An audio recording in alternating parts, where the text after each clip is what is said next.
Hello and welcome to Crosstalk, where all things are considered. I'm Peter Lavelle. Forced regime change playbook and why it is not and will not work in Belarus. Also, the Navalny saga. Who benefits from this very strange episode?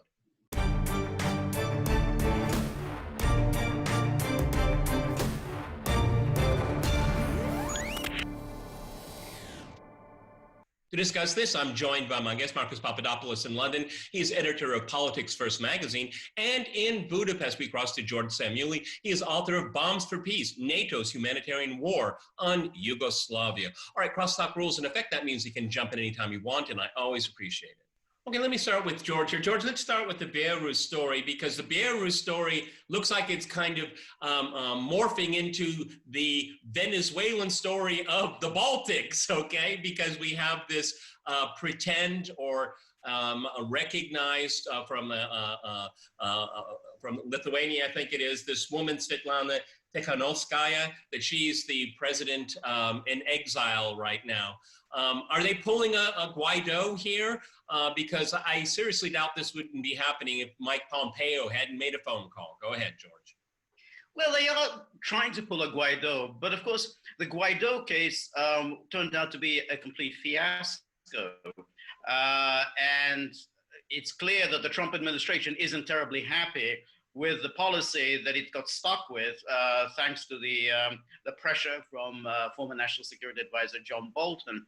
So I have my doubts that they're going to pull a Guaido over this Tikhanovskaya, because it's just going to give them, is notable for the absence of pressure from the United States.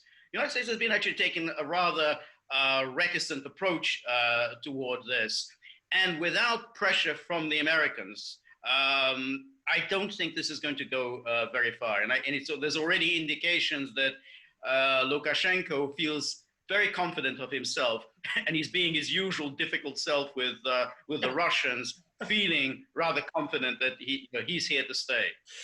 Marcus, I tend to agree with George. And on top of it, Lukashenko made it very public, particularly to Russian television stations, that he is at least rhetorically officially open to some kind of transition, though within the bounds of Belarusian law. That indicates to me that he's learned the lesson that he can stay, but he has to start thinking of an exit here. What are your thoughts, Marcus? Let us be clear about something, Peter. Over the last few weeks, what we have seen in Belarus is an attempt by the West to instigate what the West calls a color revolution, but in reality is an attempted coup against a legitimate president. And indeed, in the former Soviet space, or what Moscow calls the near abroad, there have been many examples of so-called color revolutions. Georgia 2003, Ukraine 2004, Kyrgyzstan 2005, and most notably of all, Ukraine 2014. But the attempted coup in Belarus was always going to fail. Why? Because the overwhelming majority of the Belarusian population regard themselves as part of the Russian world. They see themselves as part of the Russian family. Secondly, Belarus, or we should call it more accurately, Belarusia, is a de facto province of the Russian Federation. And we have seen that in recent times because the Russian military, in tandem with the Belarusian military, has now sealed Belarus's borders with Poland, Ukraine, and the Baltic states to prevent infiltrators from coming into Belarus from those countries. And also Russian special services working alongside Belarusian special services have now identified agent provocateurs of the West in, most notably, of course, Minsk. Now, the real question is, or should have been, not was the attempted coup always going to, was it going to succeed? No.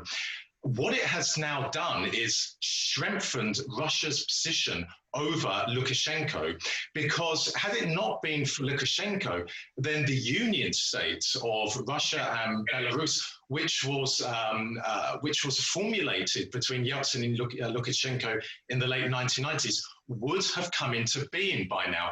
But of course, Lukashenko has stalled ever since Putin came to the helm in Russia, because Lukashenko wanted to be the president of the Union states. But now that Lukashenko has remarkably and without precedent turned to Putin for assistance in preventing a coup, that now gives extraordinary leverage to the Kremlin to exercise over Lukashenko. So I actually believe, Peter, that inadvertently the West has actually played a pivotal role in what I believe will be the materialization sooner rather than later of the Union state. Well, George, but that's the fly in the ointment here. I mean, and it's one of the things that I get very frustrated with in looking at the Western narrative on Belarus, because it's not about Lukashenko. It's about the place that we know as Belarus, Belarusia, and its relationship with Russia. And as Marcus quite correctly and in great detail discussed, this is a single state, okay, at this point here. And the problem has been it's been Lukashenko unwilling to implement every single phase and stage of that he signed up to. And so this is the unreported narrative that what's going on in Belarus, because it is kind of a Lukashenko problem, but for very different reasons. Go ahead, George. Yes, that is right. And the policy before the election, which was engineered by the EU and the United States, was to try to foster as much division between Belarus and Russia as possible. And that made a certain amount of geostrategic sense. Whatever makes life difficult for the Russians, NATO, the United States regards as a good thing. Let Putin as many headaches as possible. But by overplaying their hand in Belarus, as Marcus has quite rightly pointed out, they have now strengthened the bond between Russia and Belarus. And you're getting the impression now that the Europeans are sensing the foolishness of their policy and are now trying to draw back. Because I do think it's striking that the whole of this propaganda on behalf of Tikhanovskaya and having all these attractive women around and everything, the propaganda to try to get, oh, this is the Belarus that we want to recognize, this is the legitimate government of Belarus, that's failed, that's gone nowhere.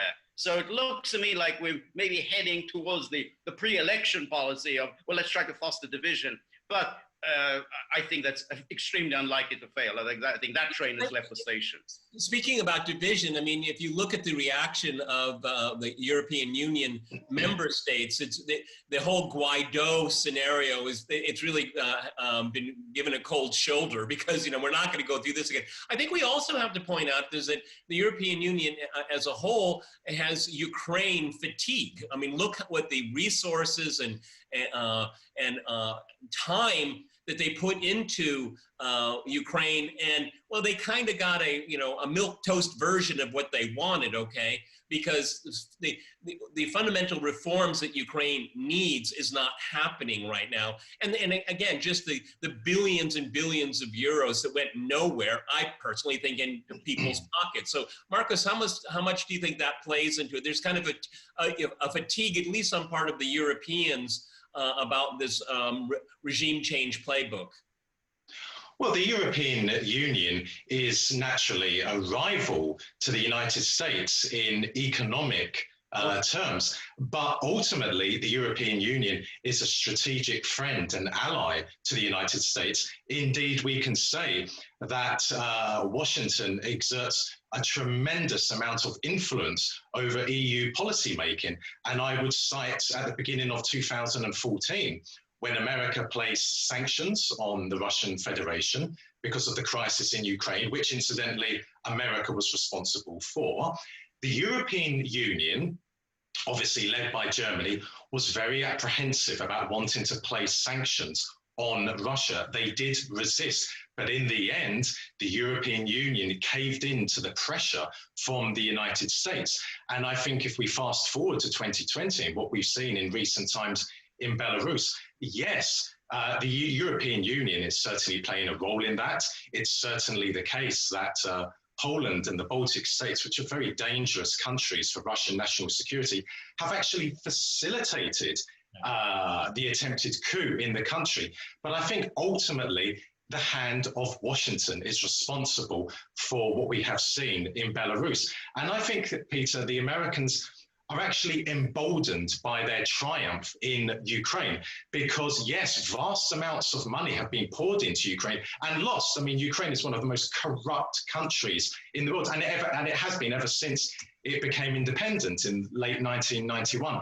But nonetheless, Ukraine, as we talk now, is integrating with the West, and Ukraine is the greatest foreign policy challenge to the Kremlin. So I think the Americans have felt emboldened by their success in Ukraine, but they obviously did not do their homework sufficient enough to understand that Belarus is not Ukraine, and Belarus is, as I said, de facto a province of the Russian Federation, or you can put it, it's a Russian protectorate. You know, George, Marcus just said that Washington doesn't do its homework. I think that's kind of an understatement because they screw up every step of the way here. No, you're right, Marcus. I mean, Washington is emboldened, but I think emboldened in the sense that it can create a quagmire, okay, where you know, Russia has to take the burden here. It's not a success in a nominal way. It's like, oh, well, we screwed up that neighborhood. It makes the neighborhood unstable. That's a victory for us, which is a very cynical foreign policy. Go ahead, George. Yes, no, that you've hit the nail on the head there, Peter. That's exactly what the American thinking. It's a quagmire. So whatever way it goes in Belarus, the Americans will say, well, that's a triumph because it's a headache for the Europeans because it's right there on their border. It's a headache for the Russians. So therefore, the Americans say, yeah, okay, you know, and what's the solution? More America. Because obviously it shows that the Europeans are unable to sort out their own problems. So it's the same, you know, you see that same scenario played out in Iraq and Syria and Libya, and you say, okay, it's your headache, not ours. So no, but what it is too is that then you, in all these cases, you capture elites in specific countries, okay, and they even thwart it within their own country and within the union here. Okay, gentlemen, I'm going to jump in here. We're going to go to a short break, and after that short break, we'll continue our discussion on some real news. Stay with our team.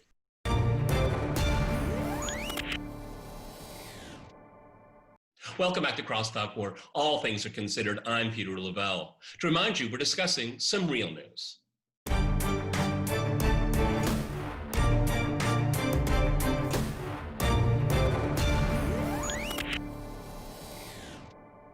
Okay, Marcus, let's go switch gears. Let's talk about the strange case of Navalny. I mean, the more we learn or don't learn about this story here about the alleged poisoning of Mr. Navalny, which is seen in the West as kind of the leader of the Russian opposition to the political status quo. I would like to preface before I ask the question is that he hardly has much of a following in Russia, which, you know, of course, Western media would not tell their audiences here. But it seems to be, you know, who do you want to believe? And I think this is really what the origins of this strange case is about. Who are you going to believe? The Russians said that this gentleman left the country with no indication that he'd been poisoned, and then German officials say just the opposite, but at the same time not releasing to the public what kind of information they have that would prove that allegation. So it's kind of a political football, and it's really more about something else, but I want you to react to that so far. Go ahead.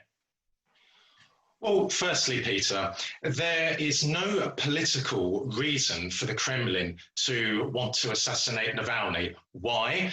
Because Navalny's standing in Russian society is absolutely negligible. At all strands of Russian society, there is a deep loathing of Alexei Navalny because he is perceived by the ordinary Russian man and woman as being a forward column of the United States, of someone who wants to return Russia to how it was during the 1990s, by which I mean subservient to the Americans. So he has no standing whatsoever amongst ordinary Russians. Secondly, there is no economic reason for the Kremlin to want to assassinate Navalny, because that would inevitably jeopardize Nord Stream. And the Russians do not want anything to affect Nord Stream. Why? Because Nord Stream constitutes a very significant source of revenue for the Russian government. Thirdly, Peter, you don't have to be a scientist to understand that if someone is poisoned with a nerve agent, for example, Novichok, and especially in the confines of an aircraft, then people around the person who has been poisoned are naturally going to be contaminated. Yet in the case of Navalny, none of the passengers adjacent to him, none of the cabin crew, none of the people who treated him were contaminated. Thirdly, if the Kremlin had attempted to assassinate Navalny, why on earth, Peter, would they have allowed him to travel to Germany, knowing that the German authorities, being strategic allies and beholden to the Americans, would allege that he has been poisoned by the Kremlin? It is absolutely preposterous nonsense. There is no reason why the Kremlin would want to assassinate Mr. Navalny. And on top of that, I would say this to the Germans. If they are so certain that Navalny was, someone attempted to poison Navalny by using Novichok, and according to the evidence of the Germans, it goes back to the Kremlin, why does Berlin not allow Russian medical doctors and scientists to travel to Germany and for the German authorities to share their medical and scientific findings with the Russians? It's as simple as this, Peter. If you have nothing to hide, then you have no reason whatsoever to not share your findings with a third party. And on that basis, what we are seeing regarding the allegations surrounding Navalny is part and parcel of an ongoing, concerted and vicious campaign against Russia, because Russia is a superpower again, and that is what the Americans and the British loathe. You know, George, can you spell Skripals? Because we've been all Skripaled again, okay? The lack of transparency here. But let's get to what I think this is all about, and Marcus has already mentioned it here. This, in my opinion, this is my conjecture, is that this is just this one final attempt to derail Nord Stream 2. This is what this is really about, okay? And it's putting the Germans in a very hard place because Angela Merkel has made it and she's on the way out, she's made it very clear during this entire process that this is an economic, legal agreement.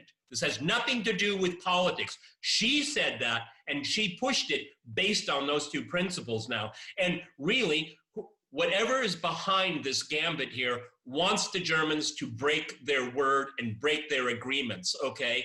Which, you know, unlike the Americans that will do it in the drop of a hat, the Germans feel very uncomfortable about that. And I think the pressure is not on the Russians, the pressure is on the Germans right now. Go ahead, George.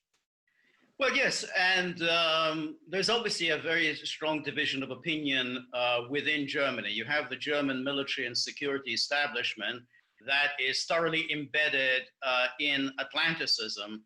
They're close to the Americans, they're integrated within NATO, and they have absolute every interest in trying to destroy this, the Nord Stream 2 deal. However, you also have the German business community that stands to make a lot of money on this. And it's important to remember this agreement, this Nord Stream 2 agreement, was a German initiative. This wasn't a Russian initiative. I mean, it was the German. They already had a pipeline. Yeah, that's right. One. Yeah, exactly. So the way it's often presented in the media is as if it was somehow this is a favor for the Russians. No, this is a favor for the Germans, who have very serious problems with energy. You know, they've made a complete mess of their energy policy, so the energy is extremely expensive in Germany. So they really badly need this cheap source of natural gas. So for the Germans now to scrap this agreement would be a very devastating blow. But the Germans haven't done what the British did over the Skripals. I mean, the British were very skilled at mounting a kind of global propaganda campaign. They went to the UN Security Council and denounced the Russians. They organized this diplomatic expulsions and so on. The Germans haven't done this. Now, it may be that the divisions are so deep in Germany that they're unable to do it, or maybe that the Germans just simply are not convinced by the, by the whole Navalny case. But again, it's as we were saying with Belarus, it's what's striking is the lack of the driving force as yet that took place of the Skripals. The Germans haven't yet mounted that kind of wild, hysterical campaign that the British did. Yeah, but they're losing the momentum if they don't continue here, and that's why I think that Merkel's pragmatism will come through, which she's going to say, but this is just an economic. I mean, we haven't even mentioned the consumers. I mean, it's a boon for German consumers as well. Okay, since Germany has moved away from coal and from nuclear. But Marcus, one part of this story, when we look at Nord Stream 2, is that why do we have these underground gas pipelines going through the Baltic? Oh, that's right, because of what happened in Ukraine, okay? I mean, this is just a foreign policy chasing its tail, okay? With the illegal overthrow of the government in 2014, is that it flipped Ukraine's strategic role in the energy equation of Europe, okay? And so the Russians said, look, you stop stealing it, this is not for you, and then Ukraine would use it as a political ploy to play everyone off against everyone, and the Germans and the Russians said, no, we don't need to play this game, that's your game, okay? It's more Washington's game too. And so we need to consider why these pipelines came into being in the first place, because of the quagmire that was created in Ukraine, and it doesn't serve Europe's interests whatsoever. Go ahead, Marcus. I think we need to acknowledge, first of all, that Germany heavily depends on Russia for natural gas. For its economy, of course, its industry, but also for the ordinary German man and woman at home. And I believe that 65% of Germany's gas actually comes from Russia. So that is why Germany in 2014 was hesitant to place sanctions on the Russian Federation, because it is certainly not in the interests of the German economy for there to be a rupture in cordial ties between Berlin and Moscow.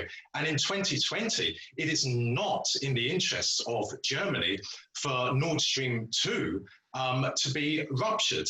But of course, the Americans couldn't care less about the German economy. In fact, they would quite like to see the German economy become weaker. Why? Because that would be the Americans. But I think also as well, the Americans are acutely aware, and so of course is the Kremlin, that the Russian economy, robust that it is, one of the largest in the world that it is not a diverse economy. The Russian economy is still overwhelmingly based on energy and defense exports. And by attempting to scupper Nord Stream 2, that is the way of the Americans, not the Germans, the Americans trying to weaken the Russian economy and ultimately trying to asphyxiate it. The Americans know what the weaknesses of the Russian economy.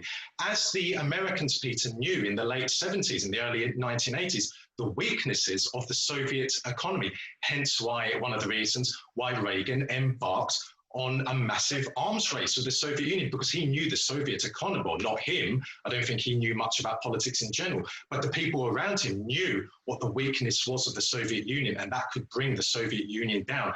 And I think by trying to scupper Nord Stream 2, that is the way of the Americans trying to bring down the Russian economy, because they know the Russian economy is still not a diverse one, not like the American economy or the British economy.